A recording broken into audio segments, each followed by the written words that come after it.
Well, I've been digging around in some stuff. And I pulled out this toolbox that I keep things that are a little too nice just to use as ordinary knockaround tools, of which I have plenty of anyway. These are things that are vintage, antique kind of things, at least 50 years old or older, that are just in really nice shape. And I come across this stuff at flea markets and tag sales, estate sales, and so on. I pick them up relatively cheaply there. On eBay, these things go for ridiculous money, a lot of this stuff. First thing is the toolbox itself. This is a Union Super Steel. These were made from the late 1950s up, I believe, until the very early 70s. This is an older one because it has the metal handles. Later on, they became plastic, white plastic they used on there. These has the metal handles like aluminum. They are aluminum. And you can see the original selling price was $9.97. And this one still has the stickers on it, which is unusual. You don't usually see that. Now, the thing about these Super Steels, these cantilever boxes, is they have rounded corners. Now, that's the one thing I never understood about toolboxes. Why would you make a toolbox with sharp corners? If you bang into the work, you've ruined it. Not the toolbox, the work. You're going around your car or maneuvering through your home and you bang into something, there's an instant divot in the wall, a big scratch. It's all nice and, or worse, even your leg. Nice and round on all sides. A few dents in there, it's old. Let's take a look at the inside of this box. Hard to do one-handed, there we go. Lots of room in there, at least for the average homeowner it would be. Obviously, you're not running a business out of this box, but for the average homeowner, this is pretty good. This will hold your basic tool set. They turn up on eBay now and then. You know, they're not that hard to find. Like I said, I made them for quite a while. And sometimes they could be pretty battered up. This one is in a little bit extra nice condition. You don't usually find them. I mean, I do actually have one's better condition of this, but this is pretty nice because it still has the stickers on it. Somebody didn't peel the stickers off. I don't know why, but I'm glad they didn't. Now here, this is a Williams set of basically new condition sockets. None of these look like they've been used in particular. It's got a clip rail on it, which may or may not have come. It's Williams USA. Not really sure the age of these, but I'm guessing it's pre-Snap-on, before Snap-on acquired them. These days, I'm told Williams is Snap-on's industrial tool arm, which is fine. And I think they may still be made in the USA, like Snap-on tools are. Most Snap-on tools are. But there you go. It's a really nice, full, it starts at, obviously this is not metric, because I really don't have a use for metric tools. It's 1 1/8 all the way down to 7/16. 1 1/8 down to 7/16. And nothing against metric tools. I just don't have any metric vehicles to use them on. Everything I have is antique. It's old. Now here is a bit of a prize. A set of offset combo wrenches. No, I'm sorry, offset box wrenches, not combo. And you can see right there, SK Wayne. Now this is an easy way to give an approximate date on SK Tools. SK was acquired by Symington Wayne Corporation in 1962, and they remained with them until at least 1969. After that, I think Dressler acquired them, I don't really remember. They switched hands back and forth quite a bit. Now, of course, it's owned by Shopback Corporation, and they've moved production to China. A crushing disappointment. But these ones, during these years, the tools will be marked SK Wayne. Now, this not only has the original pouch, which is torn at the top, although I don't know, I'm sorry. That's probably meant to be open up there, I think. I don't really know. The tools are in new condition. They've never been used, really. I don't think so. And that's an unusual find. You know, usually you buy a set of wrenches. These were not cheap even then. Say you bought this in 1965. You're paying the equivalent probably of $60 or $70 in today's money at the very least. And that wasn't the only set that there was of that. It came with this, the small ones. Again, the original pouch. There's a set of 3 box wrenches in there, and they are hex nut. 6-point, and really nice and clean. Unusually clean, given the age. Now this one. This is another SK Wayne. Look at this box. It's brand new. Brand new everything. I mean, it's spotless. You open it up. There's the SK Wayne logo on there. Look at the tools. This has never been used. Maybe somebody got this as a Father's Day gift or a Christmas present or something and just wasn't a tool user. I can't imagine owning a set this nice with all these different sizes in it and never using it, not even once. I mean, look at that ratchet. There is 0 signs that has ever even had a socket mounted on it. Just amazing. And of course, everything is marked SK Wayne, the whole set. So that is 62 to 69 at the very least.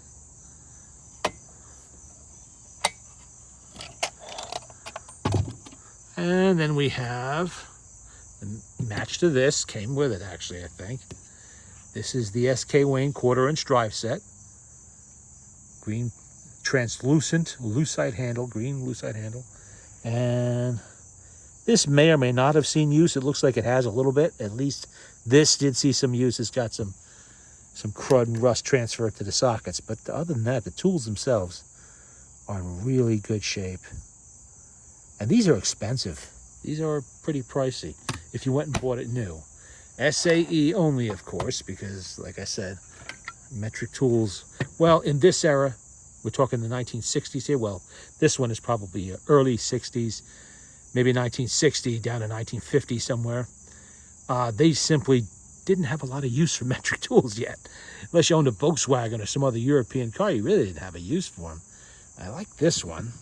If you look at the nut driver on here, if I can, I can't get it out of the box with one hand. But look at that, it's a clear with green on the bottom. And everything really looks nice. Look at that.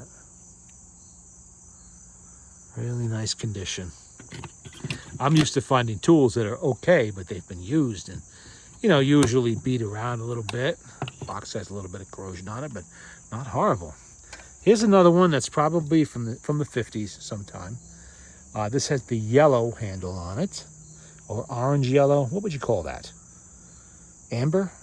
Yeah, maybe amber. This does not have ratchet or extension or universal. This is just the sockets and the nut driver. That's all this was made to have. Green crinkle finish like the older ones had. See, later on in the 60s, they went to the smooth paint. This is 60s. This is going to be 50s or 40s. Probably 50s. And this is something nice. This is 50s, I'm guessing here. I don't really have a lot of information on the age of Snap-on tools. It's an S71 half-inch drive ratchet. Old school Snap-on. This is going to be most likely 1950s. And look at the condition of it. It's got all the plating stuff. I'm not used to seeing these with plating on them. This nice. And a little worn right there. That is actually toolbox wear from sliding around in a toolbox or in a tool drawer when you open and close it.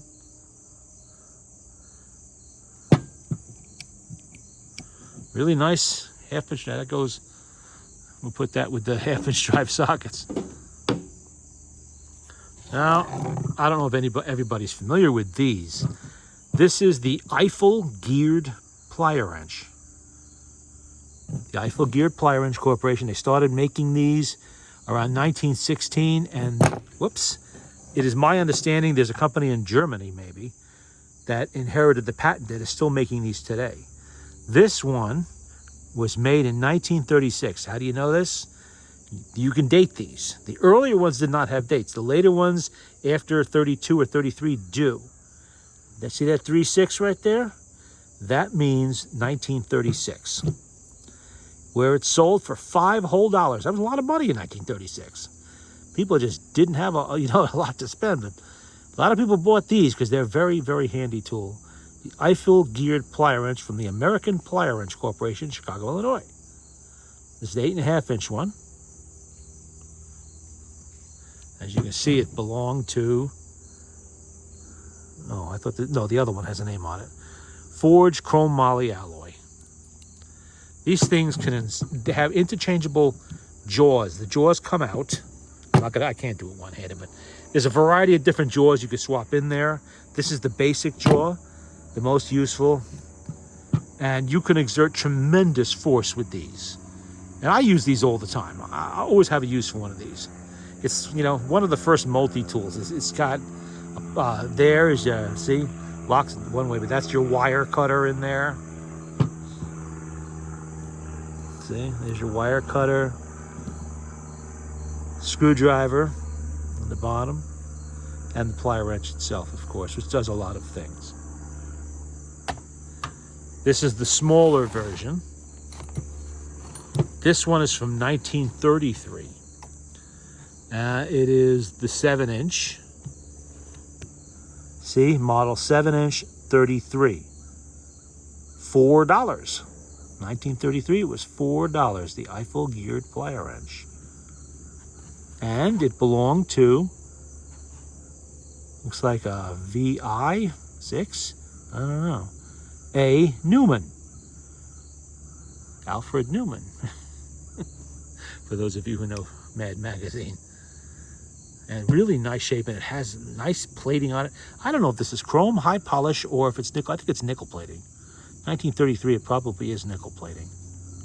See, there's your wire cutter, snip, snip. They came in these cases, and this one actually has some of, or at least one of, the extra gears that it comes with. I believe this was for springs, something for springs. There was a variety. You could get one or a bunch of different jaws to go with your plier wrench, or just use the basic, and that would be, you know, good enough. And over here, these are just run-of-the-mill. This is like a 1980s SK 3/8 drive set that I squirreled away, oh, probably 10 years ago. It's in almost new condition, really clean. I'm glad I did, because I can't get these anymore.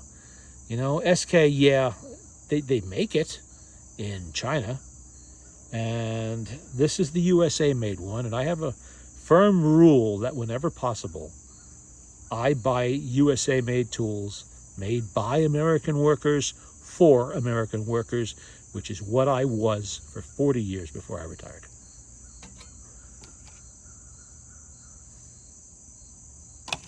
Always good to have these. Like I said, this is going to be 1980s, maybe very early 90s, before they went to the blow molded cases. There's another one here that's got a little bit more use on it.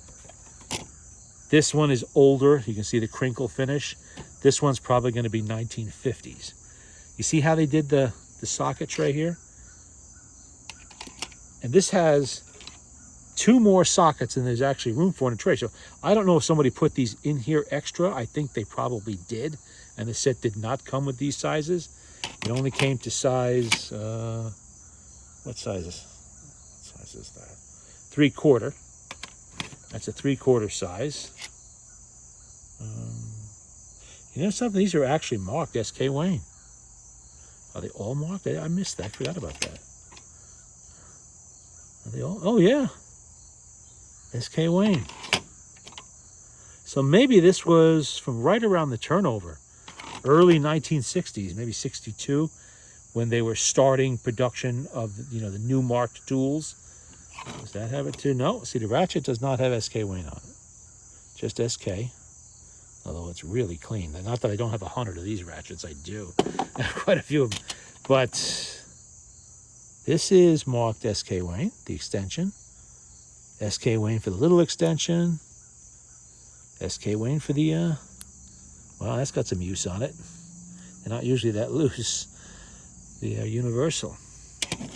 How about the breaker bar? Nope, breaker bar is not marked Wayne.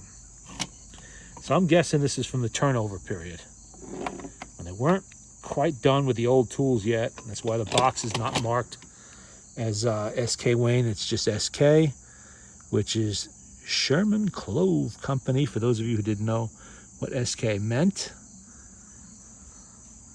Really nice clean box, except for up here. That could be cleaned a bit. Clasp is all nice, it's not all rusty. Some people take care of their tools, and some people trash everything they use, and some people just use the hell out of their tools so there's nothing left. You know, when it's time to sell them because they're dead or whatever, their tools are worn out, and really all they're good for is turning in for new, if it's still possible to do that, like with Snap-on or SK. You can turn SK tools in, I'm told, but be aware you're going to get Chinese stuff back, which is better than nothing, I guess, but still kind of disappointing. Okay, more than kind of disappointing. It really is.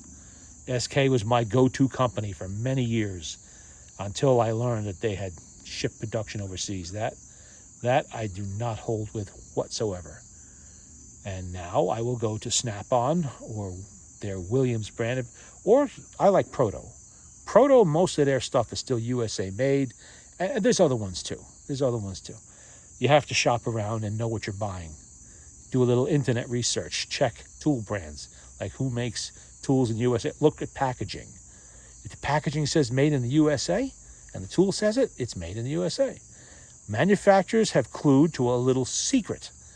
All they really have to do is mark the packaging for the origin of the tool. If the tool comes into this country, I guess prepackaged, they can put it on the packaging, which is how they fooled me with Craftsman tools for quite a while. Sockets and such. I'm wondering why my sockets get breaking so often. You know, and then I noticed one day that there was no more forged in USA or made in USA on the sockets. I thought that was odd, but figured maybe there was just a cost-cutting measure. Then one day I looked at the packaging, the tiny little print at the bottom. What does that say? Made in China. I'm like, aha. So that's it. Okay. Fool me once. That was it for using Craftsman. But there you go. Just a look at this one toolbox while I have it out, because I'm going to put it away somewhere and it won't be seeing the light of day for who knows how long. So while it's out, I thought I would document it.